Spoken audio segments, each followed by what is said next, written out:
Hi everyone, thanks so much for joining me. In this practice tip video, I just want to cover a quick tip that you can really use in every single pose, in most everything we do in life, as a spine lengthener. The entire, from head to toe, okay? But there are 2 points that I find really helpful to reference, okay? That base, you can't really see it because the hair gets in the way.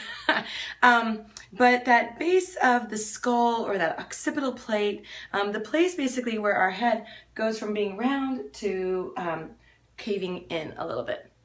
Okay, and kind of like you could even take your fingers and hook around that spot. So that's one, okay, and the tailbone. So when you actively draw those 2 points away from one another, okay, as long as everything's lined up well, you feel everything lengthen, as well as the sides, the abs, the back muscles engage. It's like it kind of ties everything in together.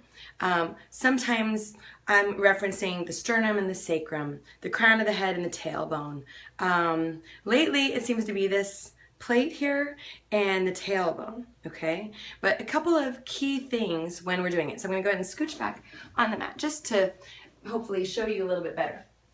So it's really key when referencing these 2 points is that the base of the skull is in line with the spine. Because if I have my chin forward and I'm trying to create space between those 2 reference points, then I'm just going to feel tension in the neck and shoulders. Okay, so you really want to make sure you're stacking the bones, getting them in a nice line, so that when you reach, okay, this part of the head up, and you send, okay, the sacrum down or the tailbone downward, okay, you feel all those surrounding, supporting muscles engage with a sense of lengthening. So in no way should any sort of engagement feel like it's making you condense, collapse, congest, contract in a way that you lose length.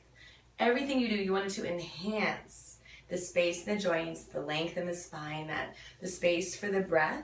And I just want to show it to you in downward facing dog. Truly, you could do this seated, standing, lunges, back bends, twists, everything. We're just trying to infuse Tadasana, okay, Tadasana body, Tadasana spine in everything. Mountain pose, okay, in everything that we do. So I'm finding it, I think, the easiest to demonstrate in downward facing dog.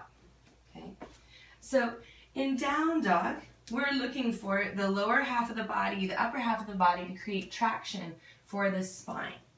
And yet it's really easy to have it kind of congest the shoulders, the neck. I'll show you what I was doing in the pose. Even though it might not have looked like it in the pose, this is what I was doing. So now I'm going to try to reference those 2 points and create more length, and then just see how it impacts the pose. Okay, so heading back in here. So whether the legs are bent or straight, it shouldn't impact the ability to create space and length between those 2 points. So my first thing is to get the head of the base of the skull in line with the spine. Okay, and now I'm going to actively reach, okay, that spot, okay, at the skull and sacrum, tailbone, okay, away from each other. And it's an ongoing process. We're never done in any particular pose. So now when I exit, if I change nothing, I've got a better lineup.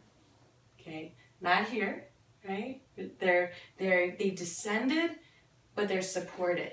Okay, so everything that we're doing in yoga is hopefully to decompress the spine, to decongest, get rid of the gunk, okay, and make space for what's more positive, what's more healing and healthy, right, and empowering and motivating. So hopefully those 2 points, okay, creating length, never in such a way that it tenses the neck, also never in such a way that it tucks. We're not looking for this, okay, we're looking for space and engagement that supports the neutral positioning of the spine. Okay, so I hope that this was helpful, and I would love to hear from you. Have a wonderful day. Namaste.